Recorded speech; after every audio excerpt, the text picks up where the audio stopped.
As we try to get better at Time Machines as a company of helping our customers through our builds, it's become evident that even though we do our best, that Caterham does their best to try to make sure all of the parts are in the kit.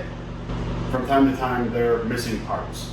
So we've tried to streamline the process of getting those replacement parts in easier and more efficiently for the customer, yourself, Time Machines Motorsports, and Caterham. So what you'll find now on each car delivered from Time Machines Motorsports is a QR code.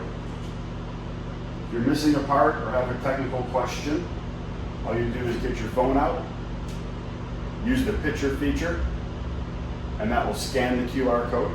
The QR code will take you right to a form that you can fill out. All you need is your name, your chassis number, which we'll show you where to find later. It's right on the top right-hand frame rail, and the model number of your car.